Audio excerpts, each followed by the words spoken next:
Thor told me about this script for youth group that he originally wanted to direct and star in. And while we were working on Skip Listening, he was like, yeah, I don't think I want to direct it anymore. And I'm like, who do you want to direct it? Hoping he would say me, of course. And he's like, you could direct it. I'm like, yes.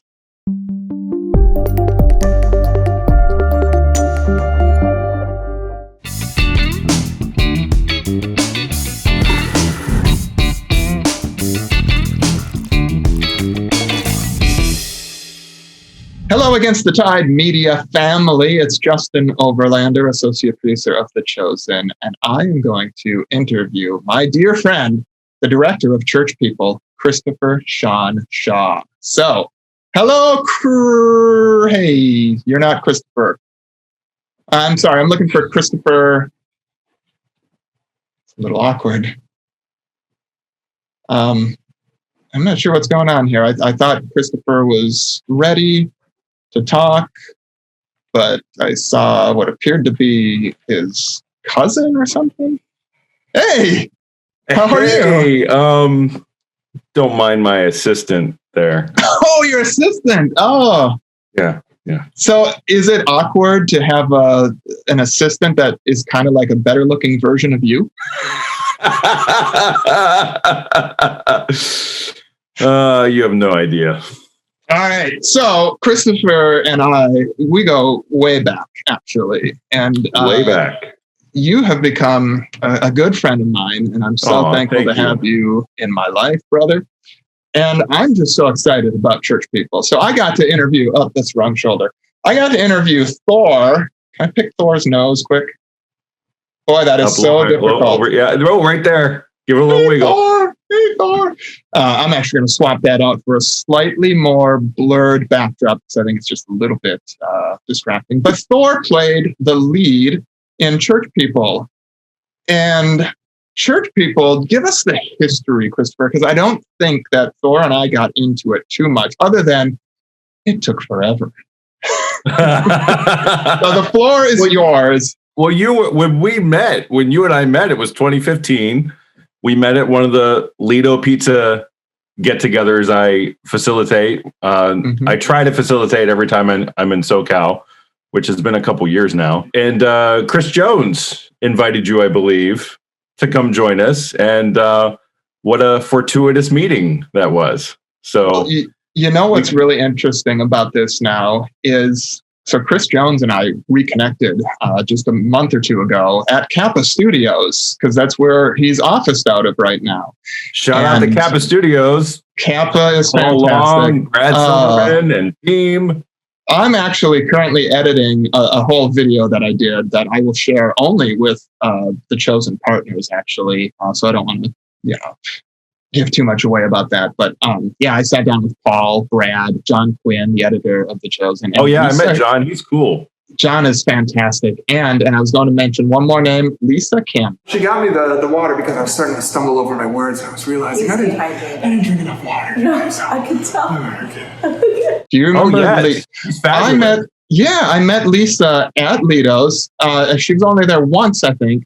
And now she works at Kappa. So every time I go in there, we talk about, remember how we met years ago at Christopher Shawn Shaw's gathering at Lido's Pizza. I have fond memories of those days, Christopher, and I miss living out there and being out there and doing gatherings like that. But you, what did you say? 2015, 2016 was 2015 is 6 years actually. Okay. And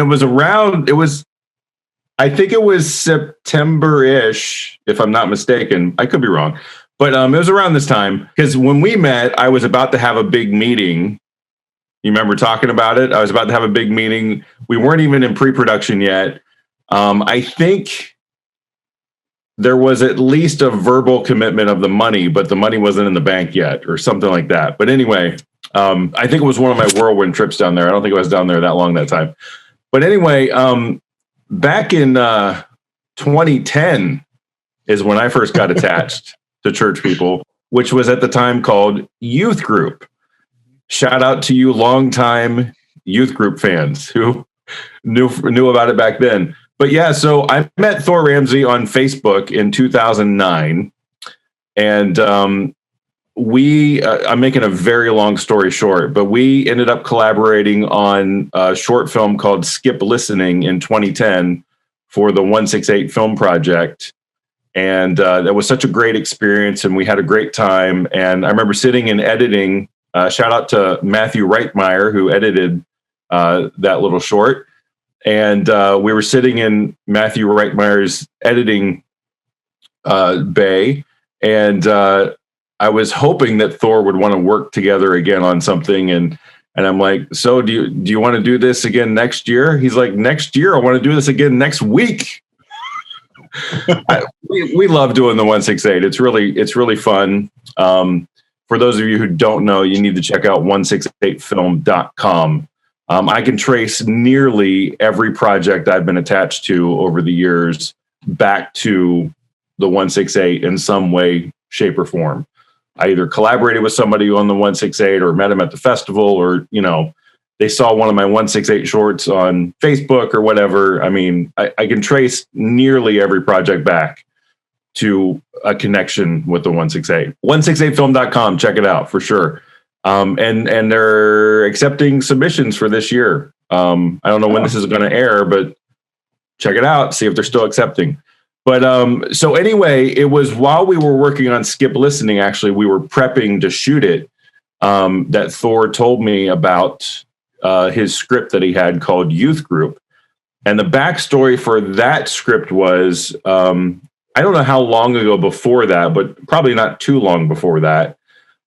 He had a meeting with Sony Faith, which is now Sony Affirm, but he had a meeting with Sony Faith, and he was pitching general market films that he had ideas for, that he still thinks are good ideas.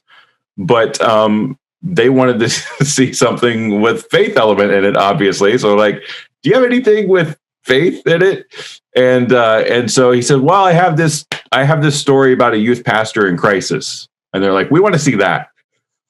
And so he went back, and he didn't tell him this at the time, but he didn't have the script finished yet. And I didn't know Thor at this time. So this is all backstory before I knew him. But he went and finished the script in about a week. I think he had like 30 pages at the time, and he went and finished it.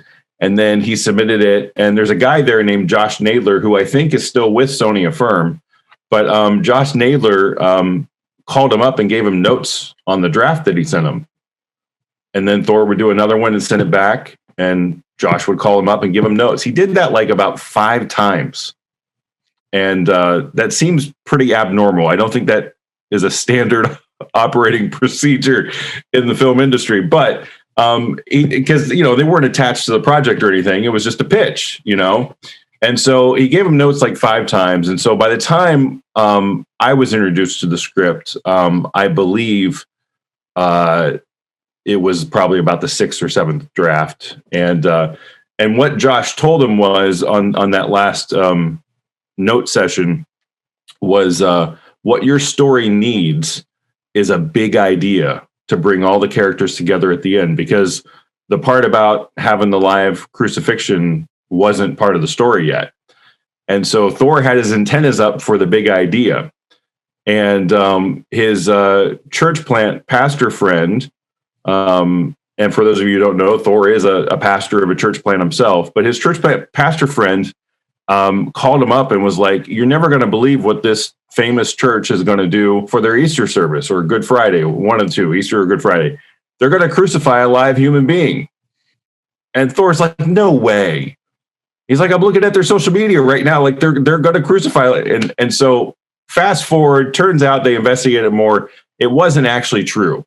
They weren't actually going to crucify a live human being, but the marketing made it look so realistic. And there were so many warnings about the graphic nature of it that it seemed like that's what they were marketing. But Thor realized that for a moment, he and his pastor friend actually believed that the evangelical American church had come so far that somebody would try to do a live crucifixion around the Easter service. And he's like, I got my big idea. It came to me.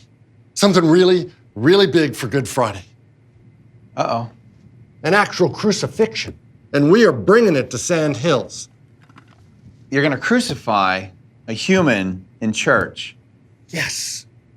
This will cement us as the cutting-edge church. Okay, Skip, I realize you can't see this because you're crazy, but no one is going to be okay with this. Because it's a mockery of the gospel? And so that got infused in the script. And then I connected with Thor in 2009. We worked on Skip Listening in 2010. And like I said, while we were prepping to shoot Skip Listening, Thor told me about this script for Youth Group that he originally wanted to direct and star in. And while we were working on Skip Listening, he was like, yeah, I don't think I want to direct it anymore. And I'm like, who do you want to direct it? Hoping he would say me, of course. And he's like, you could direct it. I'm like, yes. So that's literally how I originally got the gig. So later in 2010, we shot a proof of concept trailer. So basically a mock trailer to envision potential investors as to what the movie could look like if it was actually funded. And so I spread that around online for years. I mean, I was blasting the internet with that for a couple of years. Do you remember that? Did you see that, Justen? I imagine that I did, but I don't recall at this point. Well, we didn't know each other at that point, so maybe you saw it years later, but we didn't. Right. I don't imagine that I saw it while you were doing the initial run through, but probably later on when we had gotten to know each other, you'd probably shared it with me. So I blasted that on Twitter and Facebook and LinkedIn, and I was blasting it to famous people, pastors, just getting the word out, like, and hoping that somebody who had the money or connections to the money could help get it made. And at that time, we were thinking like really low budget. And over the years, the budget kept growing. Like, no, we think we can do it for this. And so in 2012, I got a reply back from one of the famous people that I tweeted it to, and that was Stephen Baldwin. His reply was pretty prompt. I mean, I think he probably replied soon after he saw it because I sent it to him, and like, I think within the hour, I was seeing a tweet back. And I sent it from the youth group account. Again, old title, youth group. But I sent it from that Twitter account, and he was like, who do I speak with directly to see how I can best support your vision for this project? And I was just asking him to retweet it. Like, hey, would you retweet this? You know? And I'm like, wow. And so I tweeted him back from that account, basically saying, get a hold of the director, me. And I gave him my email. And I think it was the next morning or very, very soon after, I'm reading an email from Stephen Baldwin that basically said, I've been looking for filmmakers with the right comic sensibility to do something just like this. And that started that email conversation. And then there was a phone conversation. And then there was a meeting. And in 2013, there was an in-person meeting where he and his producing partner basically decided they were going to try to help find funding for the project. And they're like, yeah, we have some people on top of our head that are millionaires that we're planning to approach with this. And I'm sitting there in 2013 going, wow, like this movie could get funded and shot like this year.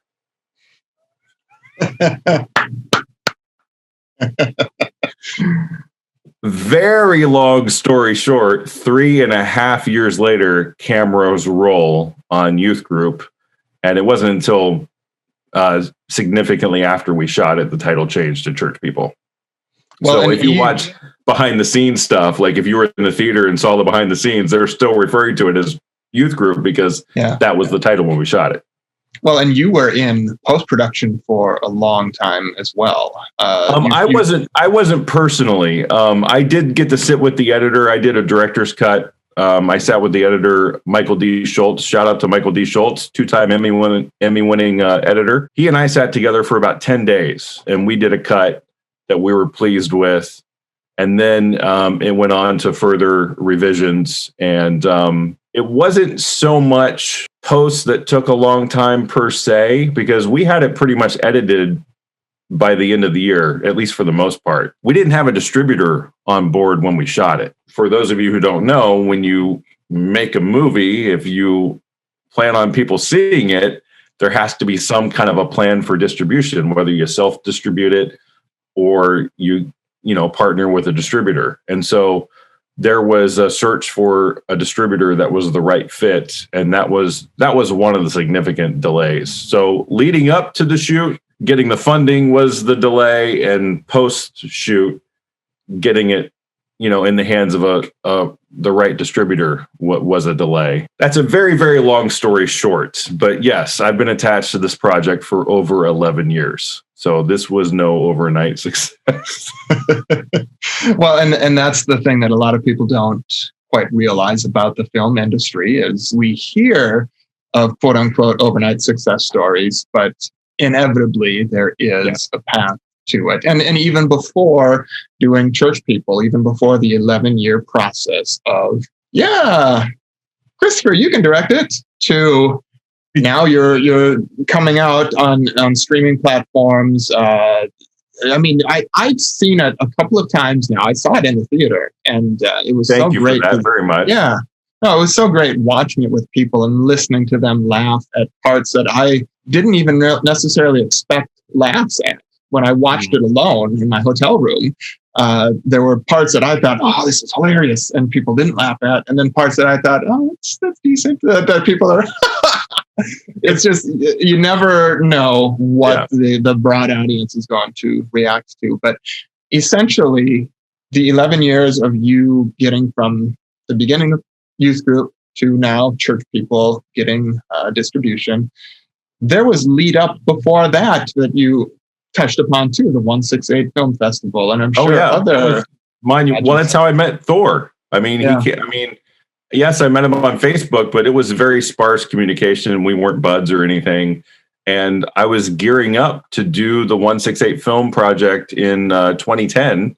I was actually going to ask Thor if he would come on our team, because I'd already asked a couple other comedians. I'd asked John Branyan. Shout out to John Branyan. I asked Michael Jr. It didn't work out that year with Michael Jr., but he did help with story the following year when we did 2 Westerns for the 168 the following year. Oh my golly, that was an ordeal. But Michael Jr. helped with the story on that one. But I was ramping up to go down, and then out of the blue, I get this Facebook message from Thor that basically says, "Tell me about your film background, ... That was the message. Tell me about your film background, ... And I'm like, what's going on? Now, understand something. I'm a Thor Ramsey fanboy, right? So I love his comedy. I'm sitting in my bachelor pad a year prior, or maybe even that year too, actually, because 2010. I wasn't married until late 2011. So I'm sitting in my bachelor pad watching Bananas comedy DVDs with Thor Ramsey on them, and just sitting there kind of thinking, I wonder what it would be like to be friends with somebody like Thor Ramsey. And now I know. Still happening? The truth sometimes is a bitter pill to swallow, right? And this is the part where Thor might chime in something like, "Oh, careful what you wish for." But so he sends this random message, and I'm like, what's going on? Like, because I know he'd done different kind of TV shows. Like there was this one show where he would do a profession that's not his profession. He'd like fill in for a day and they'd film it, and it was hilarious. It never really took off, but it was a brilliant concept, and he was great at it. So I was like, what is he? Does he have a show? Is he going to interview filmmakers or something? Like what's going? Like I was freaking out. I didn't know what was going on. Well, again, very long story short, come to find out, he has this script called Youth Group. And he's like, if I'm going to get this thing made, I'm going to need to reach out to filmmakers. And so he reached out because, and here's a fun fact, kids. I'm not trying to be condescending. I'm just trying to be fun.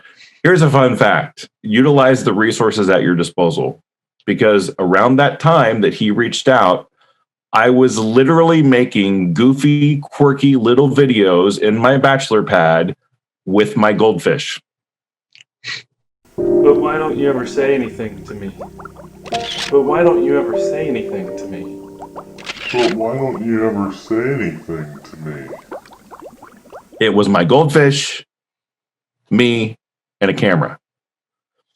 And then I was posting them, of course, and the Goldfish even has a Facebook page. If you go to Goldy the Goldfish, you'll find Goldy the Goldfish, GOLDY.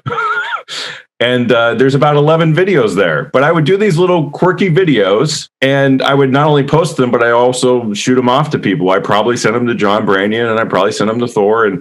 And so Thor wasn't wowed by my writing chops per se, but he thought it looked decent. Like, he's like, oh, that looks decent. I'll reach out to him.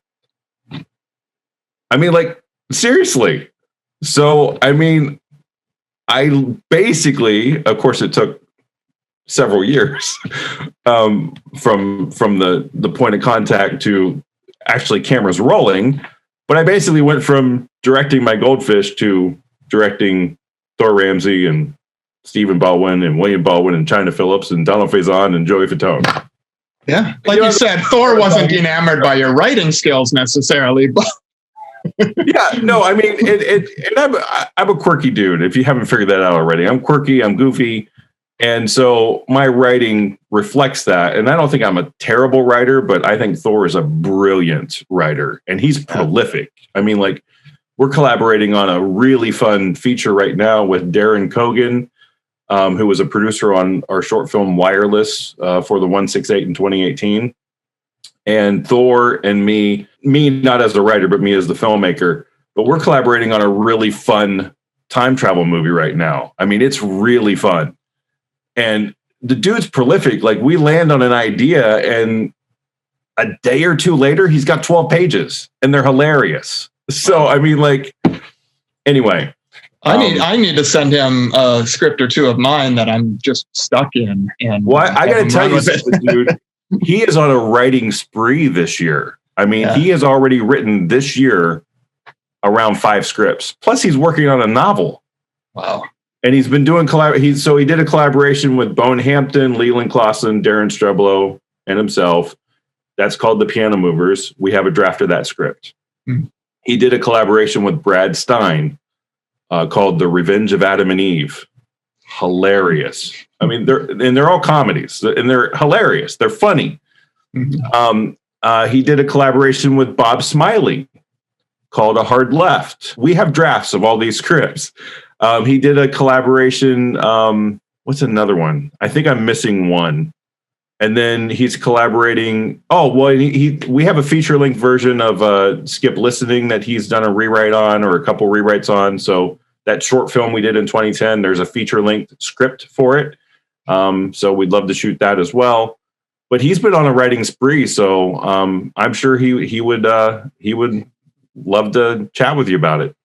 Well, and he and I hit it off real well. He's an easy. That was a great interview, man. Well, he's just such an easy guy to get along with, and he and I share a lot of the same passions and dare I say critiques of some church practices. Sure. Yeah. so there's that connection there, and then you and I certainly have similar sensibilities when it comes to humor. I know that you have been a big fan of a particular character that I do, and you've been so kind to humor me. And could you imagine an interview with Justen and my assistant? Oh my.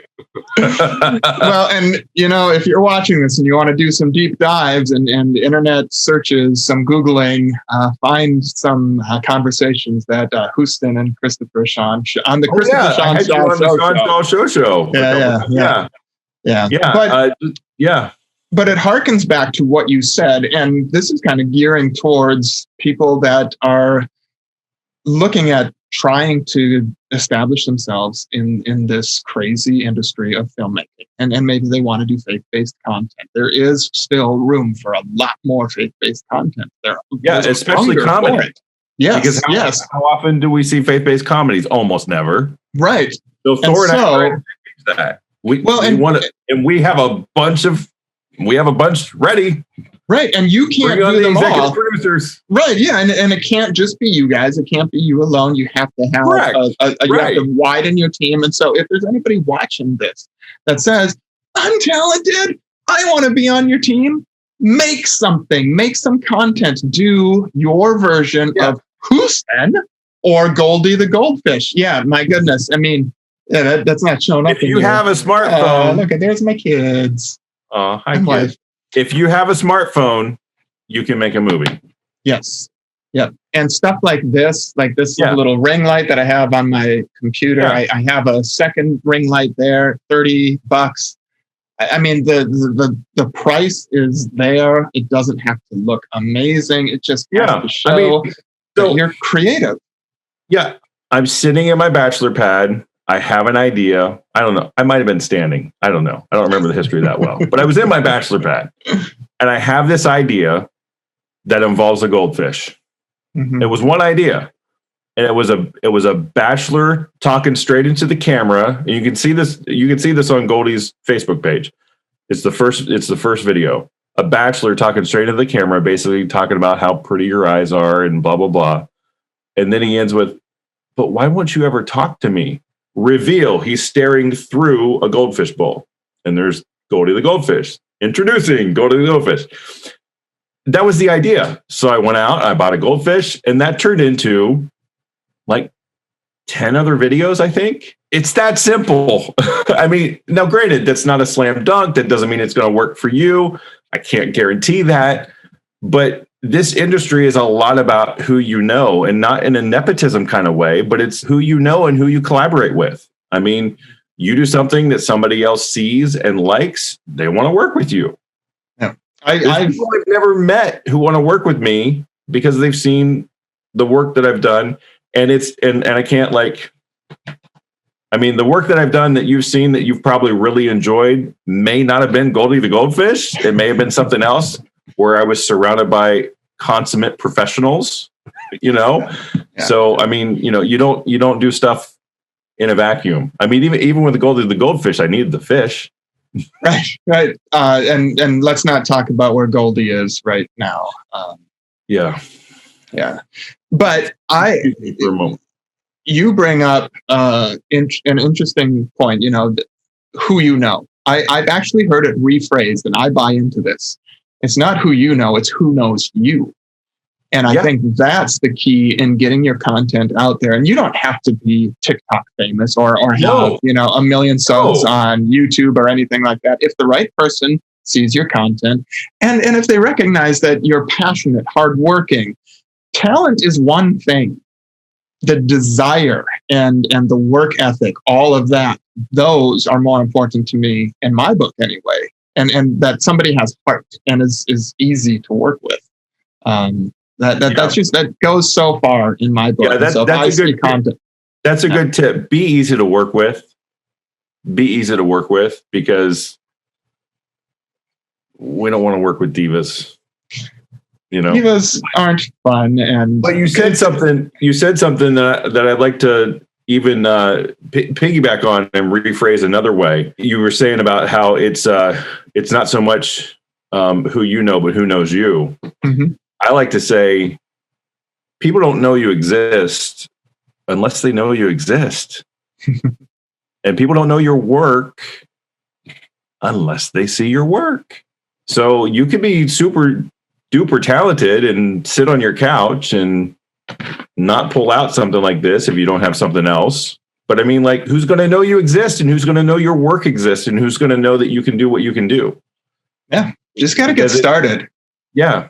I mean, the second hardest thing about writing a screenplay is finishing it. The hardest thing is starting it. And I got to say, that's what I love about competitions like the 168 Film Project. Again, 168film.com. Check it out. I'm telling you. And they're not paying me to say this, by the way. No affiliate program here. If you do the signature speed film competition, because they have different ways you can do it now. You can do a documentary, you can do an alumni film if you've done one before, and those are non-speed films. Or you can choose the non-speed category, but the speed film forces you to finish a project. Because how many times have we sat around going, I have a funny idea, and sometimes we won't even write it down, then we forget it or whatever. It just never, it doesn't get done. But man, if you pull a team together, you pay a submission, you pay an entry fee to like get a team number and all that stuff, and you pull a team together and the clock starts ticking and you got 168 hours to shoot, edit, and turn in something. Or the 48-hour film competition, you got 48 hours to shoot, edit, and turn in. I mean, there's that extra oomph there to like help get it, like it's sort of built-in accountability, because you don't want to let everybody, you pull all these people on. Most, if not all of them, are doing it for free, probably, because that's sort of the vibe of competitions like that. People just pull together for the love of the craft and volunteer their time and talents, and you want to get it done on time. So, I mean, for years, Justen, my director reel was 168 film projects solely. For years.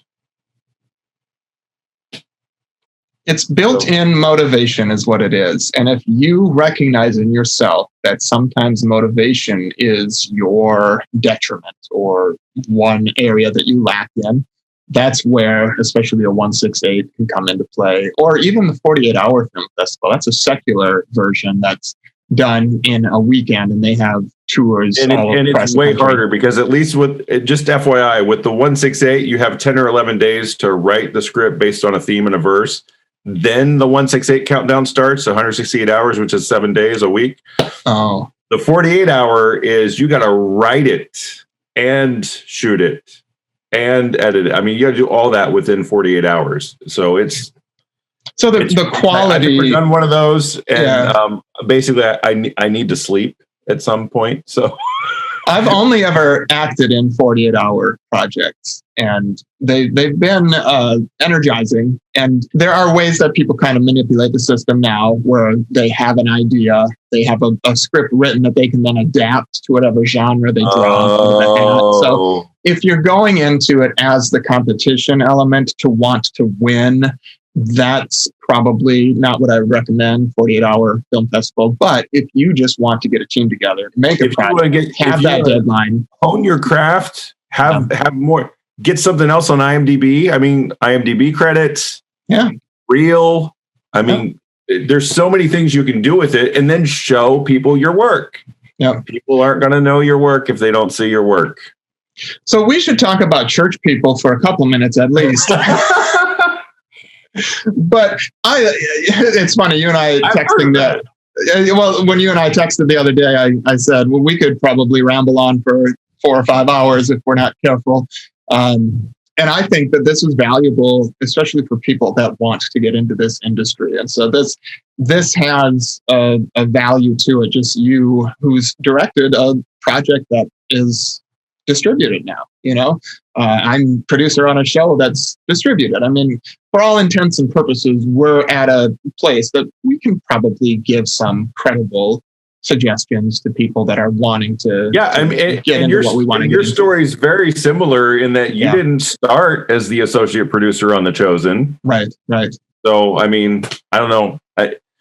Feel free to share some of your story if you want, because I think that's really cool too. Yeah, no, I feel like I've shared it enough in a number of channels, but selfishly, I do want more faith-based content out there, specifically more comedies. And there's a lot that people can learn from church people. The formula that worked in church people will work in other faith-based comedies. So you, Christopher, happen to have a distinct comedic style. How were you able to bring that into church people? And how much of it was yours? And how much of it was more just a collaboration of Thor saying, this is a good idea, let's do it this way? Well, it starts with the script. And shout out to the writers on Church People. So obviously there's Thor Ramsey. He was the original writer. And then also Bob Sands and also Wes Halula. They were all writers on the movie. I'm a very visual person, so I'll get ideas visually of how to execute it. But it's also a collaboration with my director of photography. Shout out to Bo Hakala. Bo Hakala was our DP on Church People. And so a lot of the director's vision you see is via that relationship, very, very important relationship between the director of photography and the director. And the director of photography, DP or cinematographer, that person helms the camera and electric department, basically. So he's He's orchestrating the director's vision. My favorite part of it is it's a collaboration. I don't particularly like, the dictatorship model.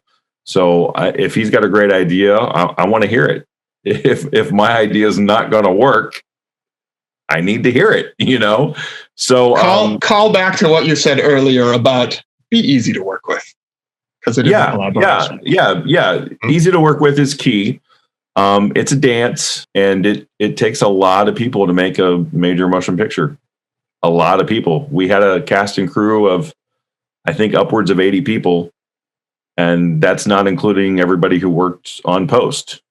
So yeah, it's a lot of people. So I would say mostly collaboration, but I was very grateful and thankful that I did get to sit down with the editor first for 10 days, and we did a cut that we enjoyed. And the revisions beyond that were still using my cut as a template. So collaboration for sure. And sometimes too, though, it's difficult to remember whose idea something was. You know what I mean? Like 100%. Sometimes I don't remember. Like, was that Thor's idea? Was that my idea? Was that Bob's idea? Was that Wes? I don't remember whose idea that was. Mm-hmm. But all I can say is I didn't write the script. I'm not that good of a script writer. But yeah, it's a dance and it's a collaboration. So, were there any moments on set that came spontaneously? Any improvisation that happened from an actor or you as a director or anything? Yeah, funny enough, the scene that is the still frame from behind you, that is a scene with Thor Ramsey and Matthew Reithmeyer. And Matthew Reithmeyer actually goes back to the proof of concept because he edited our proof of concept trailer for Youth Group as well. So he was our editor on Skip Listening. He edited that. He's done a motion picture now. He's the director of Paul's Promise with Ryan O'Quinn and Damascus Road Productions, which is maybe coming out this year. It's coming out soon. They have a trailer public. But anyway, so Matthew is part of a group of comedy dudes, which is Matthew Reithmeyer, Ryan O'Quinn, and Todd Wilkerson, who played Dr. Knott in Church People. So they're called the Dad Dudes, and they have a whole bunch of funny videos online. And so we got each of the Dad Dudes in the movie. So Ryan O'Quinn plays DJ Jazzy Carl. Say that 5 times fast. DJ Jazzy Carl, who introduces Thor at the beginning. So he's all decked out in shades and a hat and running the turntable. And then Matthew Reithmeyer is in this scene that the still frame is of behind you. And his line that ended up in the movie was ad-libbed, where he says, "Oh, I have Jesus in my heart. What I don't have is a beach ball with your name on it." Why don't we talk about what Jesus has done? Died and rose again, right? Oh, I have Jesus in my heart. What I don't have is a beach ball with your name on it.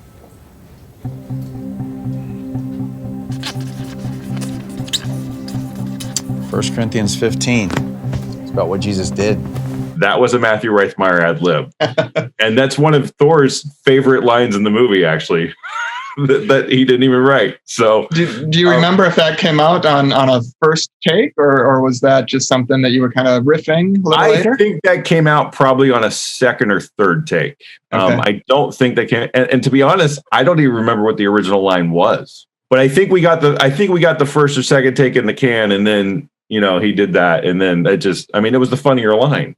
Yeah. So we used it. So shout out to Matthew Reithmeyer.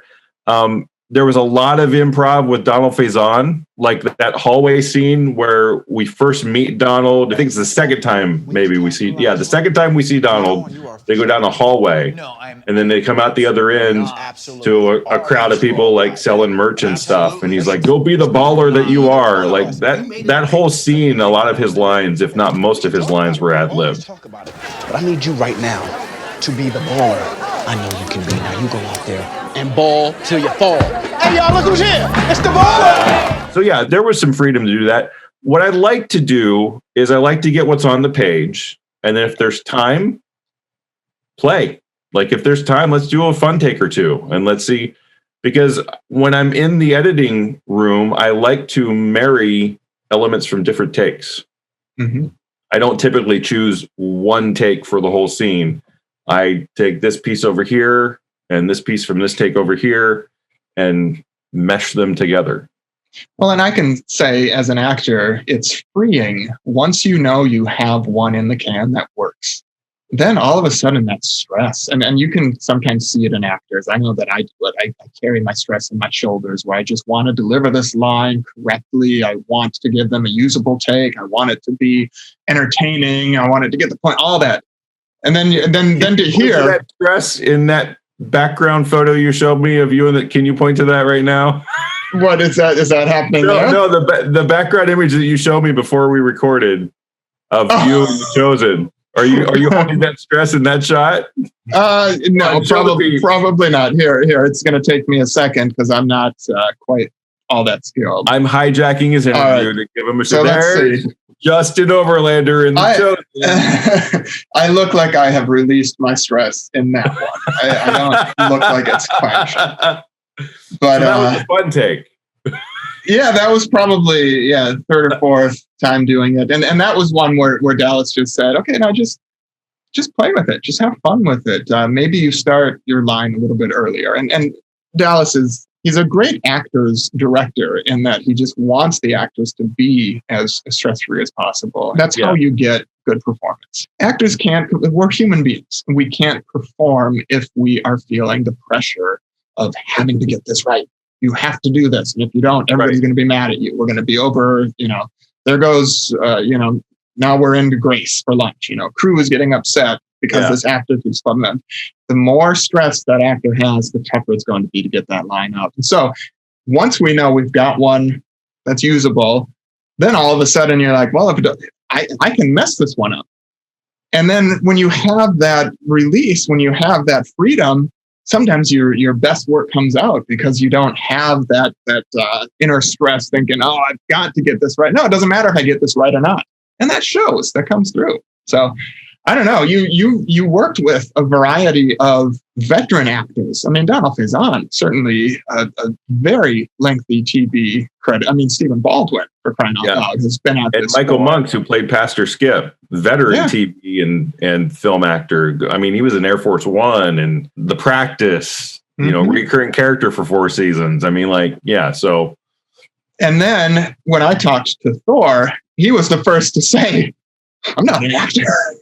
But I think he did a wonderful job. And I feel like, and he had alluded to this a little bit too, the other actors were so accommodating to him and didn't necessarily treat him differently because he didn't have the same amount of screen credits, but rather just allowed him to come into his own and give what I thought was a fantastic performance. And what was really helpful too was they brought on Michael Monks, who played Pastor Skip, to also be Thor's acting coach, because he's also an acting coach. That's another job that Michael does. So he's not only a working actor, but he's an acting coach as well. And he has a bakery of delicious goodies that we got to have on set. That was really fun. I think it's called Evolving Needs Bakery. Needs is spelled Kneads. But yeah, it was again. It's a dance. It's a collaboration. So that works best both in front of and behind the camera for sure. Mm-hmm. Well, the other thing about Church People, not only is it funny, and I've said this to you before. I've said this publicly on Facebook posts and whatnot, and I mean this sincerely. A lot of times you get these lines that come through in interviews or whatnot, but this is absolutely true. It made me laugh and it made me cry. And that, to me, is the mark of success. If you can get those two emotions out in the same 90 minutes, you've done something right. The heart of Church People, I think, is what makes me so enamored with it, even more so than the comedy. But the fact that it is a comedy gets me excited because we need more faith-based comedy. So what was it about the heart? I mean, do you remember the moment where you said, this isn't just funny, this is actually moving? Was there a time where that kind of hit you, or didn't that really venture into your brain too much? I think that probably was a process. Because, I mean, if I'm being honest with you, which I hope I am, but honestly, Again, I was a Thor Ramsey fanboy, so I was honored that I'm even in this position to be staring at this script that he wrote and wants to star in and is permitting me to direct. I mean, like, I'm just like, how do we make this work? Like, don't mess this up, So, but I think as more drafts were written and presented and things were talked through and hearing Thor talk, I think it was a process of coming to like, here's the crux of the matter and here's what's important. And of course you get to really hone that in the editing. I mean, the editing process can really make or break a movie. Again, shout out to Michael D. Schultz, our editor, who I got to sit with for 10 days. And so, I mean, the edit's super important. And then, then you have the score and the sound mix. And I mean, there's so many things. I mean, you talk about elements in the filmmaking, in the post-production filmmaking aspect, there's so many elements that have to come together. And so many decisions to be made and so on and so forth. And so you need to surround yourself with people who know what they're doing. For sure. And find the person that you can fanboy, and hopefully that connection is made. Yeah. Well, man, I again love church people. I love you. I'm so thankful to be connected like we are, and just look forward to more projects for you. And I'm not just doing this to butter you up so you'll finally cast me in one of your projects, because I have been lobbying to be an actor in one of your projects for a long time, and you have not delivered yet. There's no hard feelings about it. I handle it with grace and dignity. So bye. I handle it with grace, and I bring it up awkwardly in interviews. We'll collaborate at some point. We'll do something a lot of fun together. Well, I got to tell you, and I mean, if there's anybody out there who has the ability to help make things happen for faith-based films, I like to call. There's a word that I call the filmmaker's F word. Funding. So if you're out there and you like this kind of content that we're talking about and that you see, and you have the ability to come behind creative people who you like and you like the output, if you see something like Church People and you like it, contact us. Because there are so many projects that do not have the amount of funding needed in order to make it good. I mean, Church People was not $100,000 movie like we, at one point in time we thought it could be, painfully. It was upwards of $2 million for production. So, I mean, it's a significant budget, but in the grand scheme Hollywood world, that's small potatoes, man. That's small potatoes. That is considered low budget film. To you and me, Justen, $2 million, man. It's a lot of money. Yeah. I mean, that's a lot of money. But I mean, that's almost 4 of your paychecks, right? That's like what? I don't know. No, it's so true though, and you apparently you have not seen my bank account. Apparently, you do hit upon something that is actually very, very relevant in the fact that there is more content there. You and Thor have content that you're developing. I have content that I have gotten to a certain level of development that now we're at the stage where we need the financing behind it. There are so many brilliant filmmakers. I mean, like, content's there, the ability to do it is there, pending funding. So, and if they can shoot tentpole Marvel movies for $500 million, I certainly think a couple million for another faith-based project is doable. So let's step up, church. Let's step up. Amen. Let's get more content like this in the world, because this is reaching people that aren't necessarily being reached by sermons or a Bible handed out. The intention is great when you want to send somebody a book, a Max Lucado book, for instance. The intention is great, but do you really know the person that you're sending that book to? Are they going to open it up? Is it going to have an impact on them? Or can you bring them to a 90-minute movie, buy them some popcorn and a soda, and just talk about the movie afterwards? My son, I told Thor this. I'm going to tell you, Christopher. I don't think I told you this. My son, he was 8 at the time that we went to the movie. He's now 9. And he's a very blunt, honest, tells it like it is kind of kid. After the movie, the credits are rolling, and I'm sitting there watching the credits. I'm like, oh, yeah, Wes, yeah, oh, yeah, just, loving up on all my brothers and sisters up there. And he walks by me and he says, straight faced, to be honest, I didn't think it was going to be very good, but it was. Is there a better endorsement than that? That's pretty good. That's a good endorsement. So, it was. Thank you, former 8-year-old overlander. Yeah, that was Evan. That was my son, Evan. Thank you, Evan. God bless you, sir. And we'll leave it at that. So more projects on the horizon. But in the meantime, we're going to put up on the screen how you can watch Church People right now, because not only is financially supporting the next project important, getting eyes on this project is really important. Show the distributors important. Show the distributors out there that these are viable projects, that not only are they impacting your hearts, but the distributors see that they can turn a profit on it. Can I say the P word, the profit word? I mean, this is a business. It's not just a ministry. We want to impact people through the work that we're doing. But if we can't make some money doing it, then no distributor wants to put it out there. So show Hollywood that these projects are wanted, that they're desired, that families want to be able to watch things together. Amen. All right, brother. Thank you. Thank you, sir. And God bless you and your family and the Chosen team. And God bless your audience. Thank you so much for having me. And we're out. Ugh.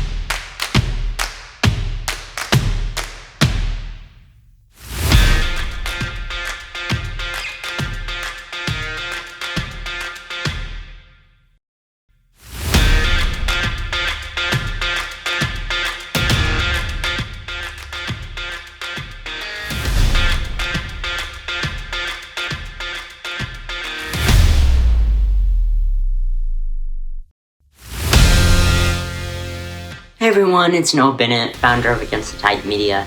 Got a quick favor to ask that is as fast as the click of a button. If you're a fan of The Chosen and ATTM special content on this channel, you can easily show your support by liking this video, clicking subscribe, and the notification bell. You'll be one of the first to know when new videos are released. This will help us continue to grow and spread our message to the world through interviews and other special features such as Zoom rooms, chatting with The Chosen, 53 Questions with Raina, and Talking Back with Tara and Barb. Actually, only 12% of our viewers are subscribed to our YouTube channel. Only 12%, meaning that almost 90% are not. And I'd love for you to join us in helping The Chosen, along with other Christian entertainment, to reach as many people as possible. And it really helps so much. Thank you so much for all of your incredible support. And remember, like, subscribe, notification bell. Thank you again.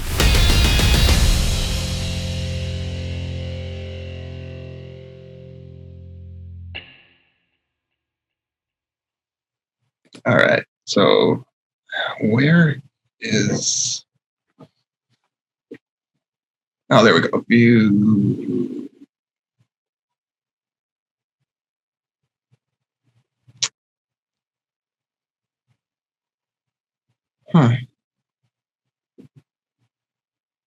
I've got a little ring light that's blocking just enough of my screen that I can't see the button I'm looking for.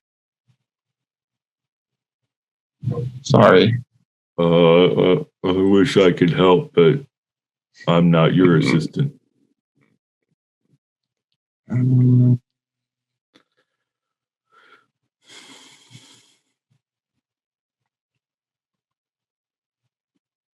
Grief.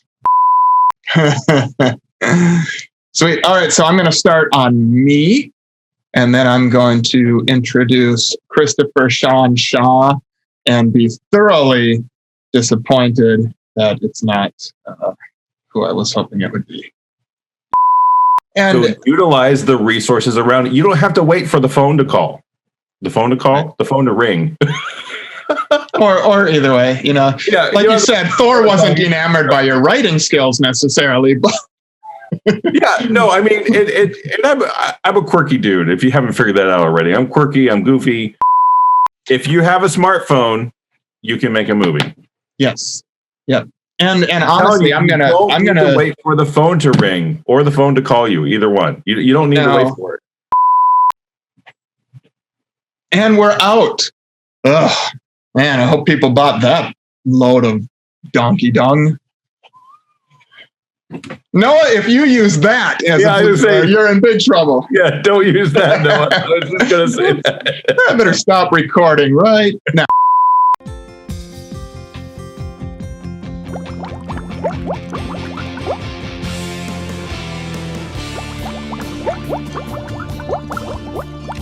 Can I get that apple juice? Thank you. You didn't take the lid off. How am I supposed to drink this if you don't take the lid off?